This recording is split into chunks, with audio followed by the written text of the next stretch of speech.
What happens when the royal family's carefully polished image is shattered by betrayal from within?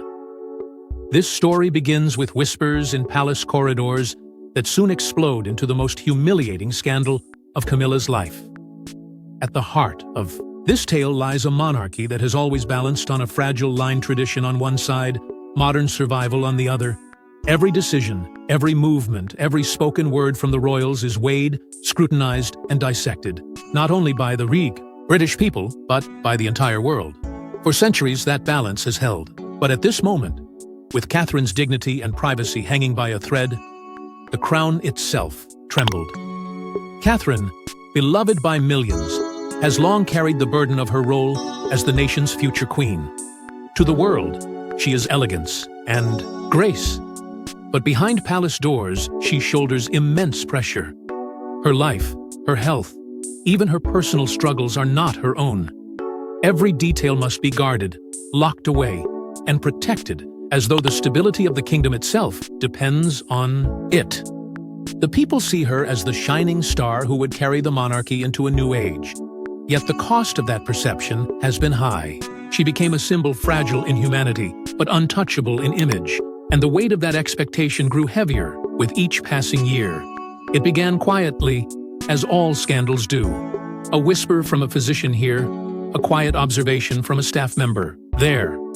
Files that did not match, notes that seemed suspiciously altered, details that seemed to vanish from records without explanation. At first, it was brushed aside by palace bureaucracy, clerical errors, nothing worth troubling the future king about. Yet, as time went on, the pattern grew too obvious to ignore. These were not mistakes. Someone was tampering with Catherine's most sacred truth, her medical records. And then came the question that struck like lightning. Who had the audacity to reach into something so private, so forbidden? Who would dare to twist information so delicate it could alter the very perception of the future queen? Names were whispered, speculations floated, but when the trail began to form, it pointed toward a figure no one had ever dared accuse. Camilla, the very woman who had clawed her way into the monarchy, who had survived decades of scandal and criticism, and who now sat beside Charles as queen. Could she truly have crossed such a line? William, already scarred by the memory of what palace betrayal had done to his mother, felt an unease that refused to let him sleep.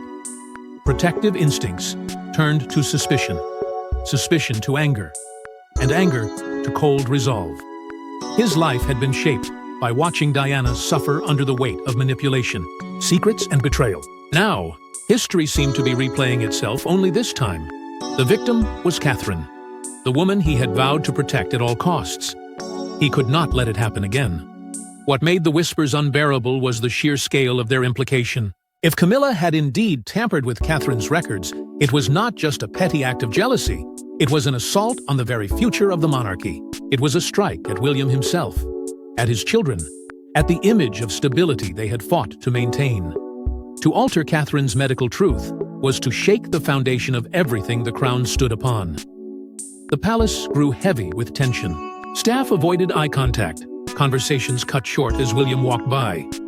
Everyone knew something was coming, something inevitable, something catastrophic. In Catherine's silence, William's fury grew. He could no longer allow whispers to remain. Whispers. This scandal demanded exposure, and he was determined to uncover it, no matter the cost. But whispers were not enough soon. Evidence emerged that left William no choice but to act. Beneath the polished marble of Buckingham's walls lies a vault of secret files the world is never meant to see, and it was here that Catherine's most personal truths were tampered with. For the monarchy, the health of its key figures is more than a private matter. It is a matter of national security, a state secret guarded with the same weight as classified intelligence. Every appointment, every test, every note from the most discreet physicians is locked away under the tightest veil of secrecy, far from the eyes of the press, and, supposedly, safe from the reach of ambition. But the very system designed to protect Catherine was turned against her, and in that breach lay the spark of one of the most dangerous scandals the crown has faced. At first, the irregularities seemed minor, almost invisible. A word misplaced. In a file, a note that did not match the recollection of the physician who had written it. A subtle alteration that could have been dismissed as clerical oversight. Yet, as days passed, more discrepancies surfaced. The weight of these inconsistencies began to build until even the most cautious staff could no longer ignore them. Something was terribly wrong. Catherine's medical records were not intact. They had been touched, altered, manipulated. Doctors, bound by duty to both patient and crown, began to raise their concerns in whispers, afraid to speak too loudly in a palace where walls have ears. Quiet meetings behind closed doors revealed a disturbing truth. Their precise notes were being rewritten, their signatures appearing under words they never penned, and in some cases, entire pages missing as if swallowed by the shadows of the vault itself. For the royal physicians, such tampering was unthinkable, a violation of trust not only to their patient, but to the monarchy they served. For Catherine, it was an intrusion into her very humanity. The deeper the investigation went, the darker it became. These were not accidents. This was not a simple administrative failure. There was clear evidence of deliberate interference. The edits carried intent, the erasures had purpose, and the distortions of truth pointed to someone with access far beyond ordinary staff. The realization was chilling. Only someone within the inner circle, someone trusted at the highest level, could have breached this sanctum. And that realization turned William's unease into fury. For William, the discovery was like reopening an old wound, the memory of his mother's struggles, the secrecy that had strangled her truth, the betrayals that had hollowed her strength, all came rushing back. He had vowed to protect Catherine from ever facing such cruelty, and now, here it was, unfolding, under his own roof.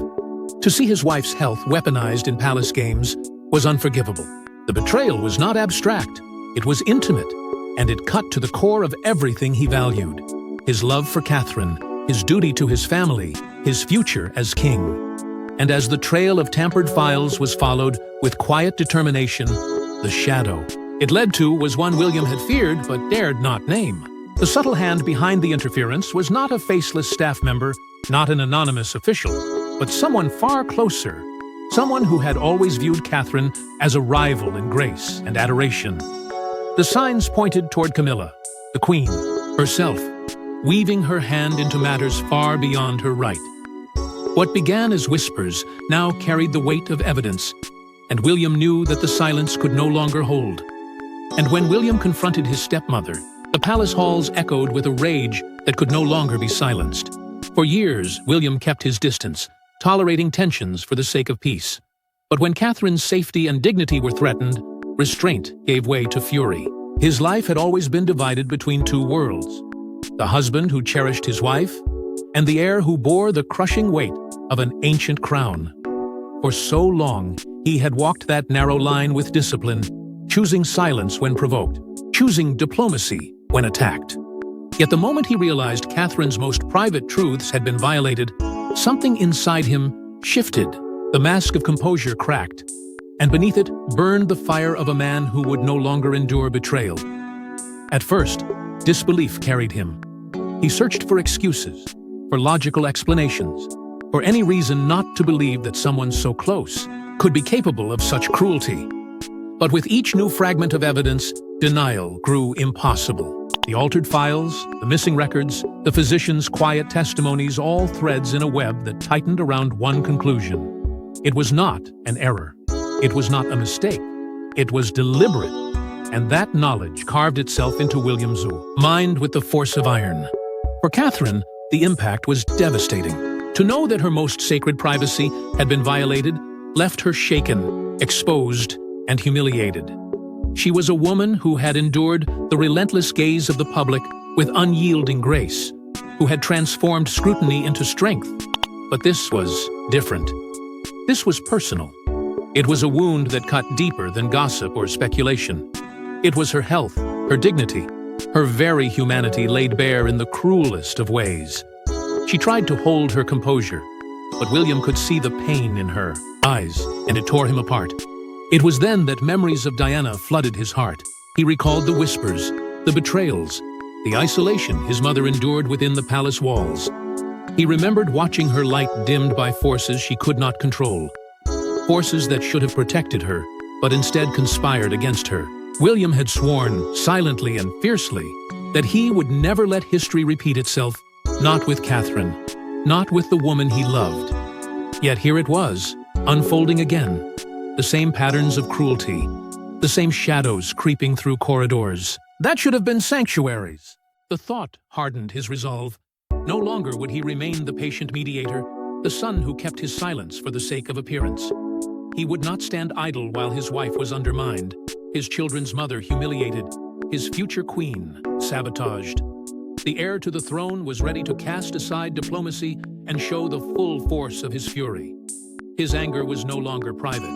It became a storm building in the palace, a reckoning that could not be delayed.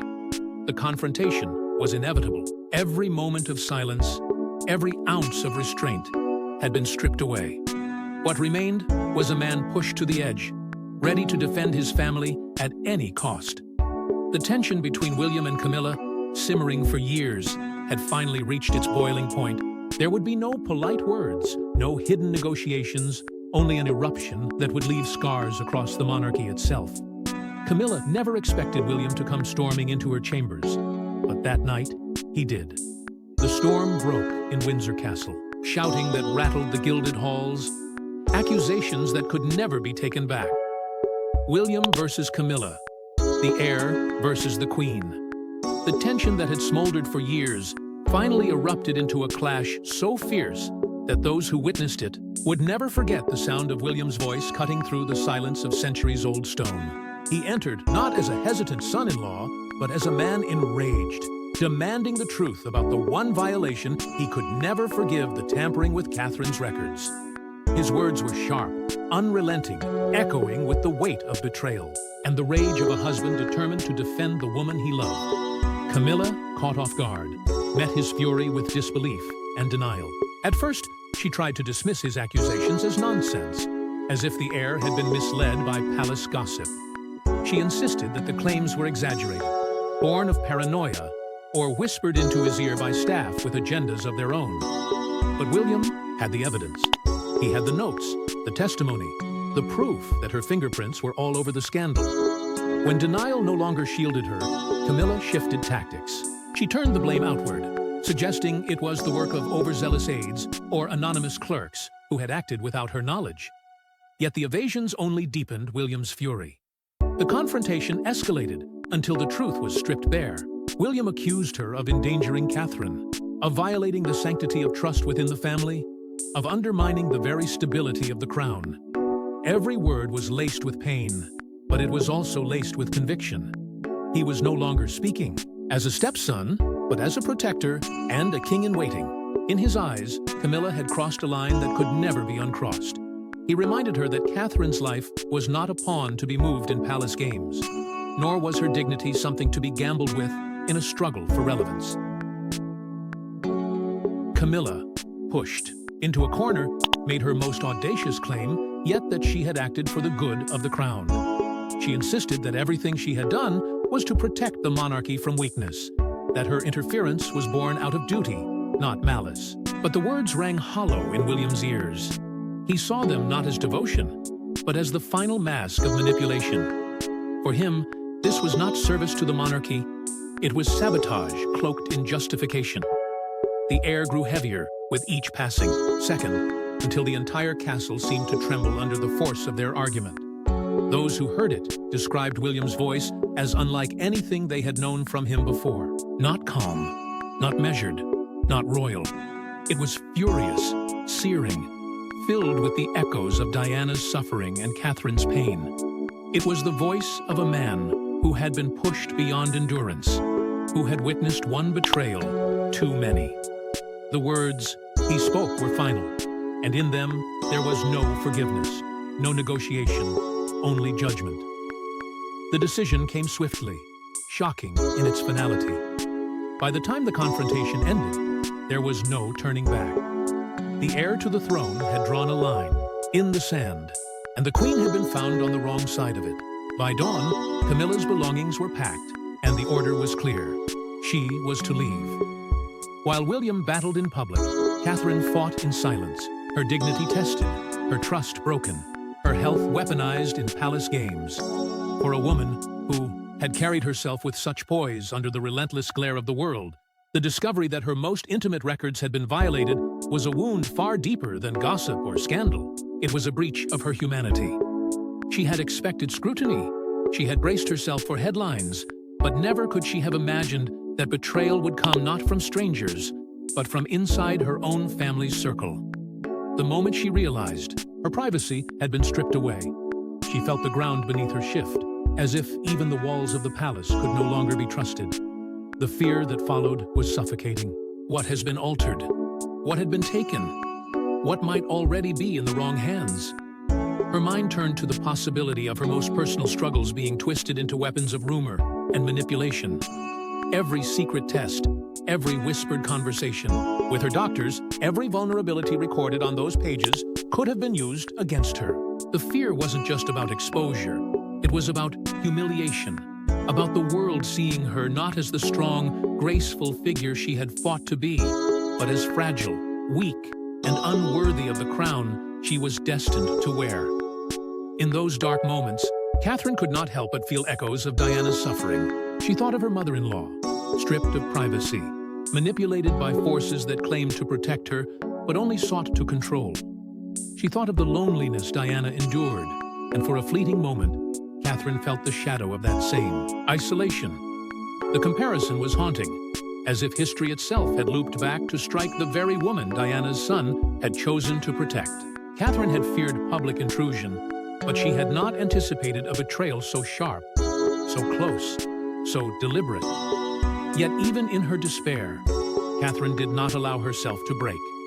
Her silence became her strength. She shielded her children with fierce determination, ensuring George, Charlotte, and Louis never felt the weight of the scandal pressing against their mother. She smiled when she had to, laughed when the cameras demanded it, and stood tall when the world searched for cracks. Behind closed doors, however, she grieved for the trust she had lost. Her dignity may have been tested, but her resolve only grew stronger. It was in these private battles that her bond with William deepened. He saw the quiet endurance in her eyes, the pain she refused to voice, and it strengthened his fury against those who had wronged her.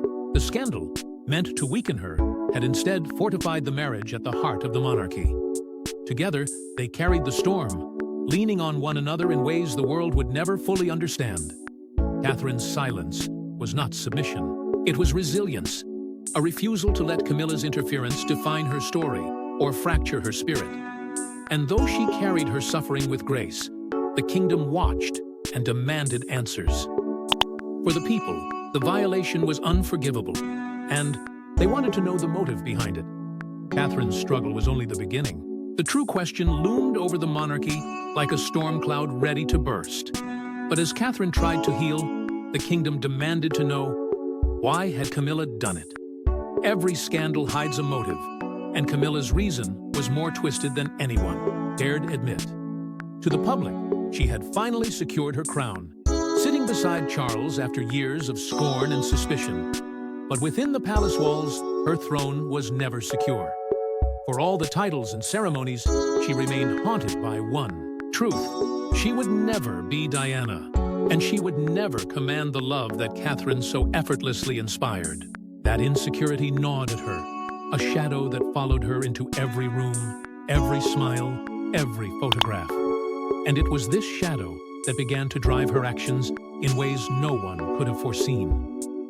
Catherine's rise was relentless. The nation adored her, not merely as William's wife, but as a symbol of dignity, grace, and resilience. Where Camilla's presence stirred unease, Catherine's presence stirred pride. The contrast was unbearable. Camilla, who had fought tooth and nail to be accepted, watched as Catherine won hearts without effort. Each public appearance, each moment Catherine connected with the people, seemed to push Camilla further into obscurity. The fear that she would be eclipsed entirely was not just a passing worry. It was a looming certainty. It was in this fear that whispers began. Some said Camilla sought leverage over Catherine, some advantage that would remind everyone she still held power within the monarchy. To her, Catherine's perfection was a danger. If the young princess appeared too flawless, Too untouchable, then what role would remain for Camilla? What legacy would she leave? And so the idea began to take form. If Catherine's image could be weakened, even slightly, it would restore balance. Tampering with her medical records became a way to plant seeds of doubt. A weapon carefully chosen to strike at the very foundation of Catherine's image. Her health, her strength, her ability to carry the crown. The plan was cold, calculated, and ruthless. By reshaping Catherine's story on paper, Camilla believed she could control the narrative, tarnish her rival's perfection, and protect her own place in history. It was not an impulsive act, but a strategy born of envy and desperation. She convinced herself it was for the good of the monarchy, that a carefully managed image of Catherine would prevent instability. But beneath the veneer of justification lay something far darker. The relentless pursuit of relevance no matter the cost. Yet, as with all schemes born of insecurity, her plan unraveled spectacularly. The evidence was undeniable. The palace staff whispered, the physicians raised their concerns, and William himself stood ready to expose the truth. What was meant to give Camilla leverage became the very chain that pulled her down. Instead of securing her legacy, she disgraced it. Instead of weakening Catherine, she strengthened her. The betrayal united the nation around the princess, leaving Camilla isolated in a storm of her own making. Her downfall was not just in the exposure of her actions, but in the clarity of her motives. What she had hoped to keep hidden was revealed to all. The fear, the jealousy, the lengths she would go to in order to hold on to power. And in that revelation, her carefully built facade crumbled, leaving only disgrace. And while Camilla plotted, the world outside the palace was already turning against her. When the truth leaked beyond palace walls, the nation erupted in shock, fury, and an overwhelming demand for justice. What had begun as whispers within the corridors of Windsor now spilled into the streets of London and far beyond, igniting a firestorm that no royal decree could contain. The press seized on every detail, every document, every hint of betrayal. Headlines screamed of treachery, betrayal, and a queen who had dared to tamper with the life of the future monarch's wife. In the blink of an eye, Camilla's carefully maintained image crumbled under the weight of public outrage, and the scandal that had been confined to the palace now belonged to the world. The media frenzy was relentless. Newspapers ran damning editorials, television anchors dissected every angle, and online platforms became flooded with outrage.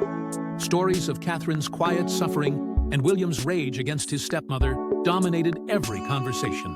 Reporters who had once hesitated to question the Queen now wrote with unrestrained boldness, painting Camilla as a manipulator who had violated one of the most sacred trusts. The betrayal became more than a scandal. It became a symbol of everything the monarchy was accused of hiding. Outside the royal residences, crowds began to gather. They were not tourists or well-wishers this time, but protesters demanding accountability. Placards bearing Catherine's name were raised high. Chants echoed against the palace gates, and the people who once politely observed royal traditions now shouted for change. For them, this was not simply about tampered records. It was about the betrayal of trust, the violation of a woman who had come to embody hope for a modern crown. Their anger burned hotter with each passing day. Public sympathy for Catherine poured in like a tidal wave. Stories of her dignity, her grace in silence, her resilience under pressure filled the airwaves. She became the symbol of truth against corruption, of innocence against manipulation. Every comparison to Diana reignited old wounds, how the monarchy had once failed to protect its beloved princess, and how history seemed poised to repeat itself. People who had once mourned Diana now transferred their devotion to Catherine, vowing she would not be broken in the same way. The calls for Camilla's removal spread like wildfire. What began as murmurs in the press quickly became a roar of demand across the kingdom. From political commentators to ordinary citizens, voices rang, out declaring that Camilla could no longer sit beside Charles as queen. To keep her there, they argued, would be to insult Catherine, to dismiss the nation's outrage, and to weaken the monarchy itself. Petitions soared, demonstrations swelled, and whispers of a constitutional crisis began to stir. For the monarchy, the stakes had never been higher. The crown was facing a legitimacy crisis it could not ignore.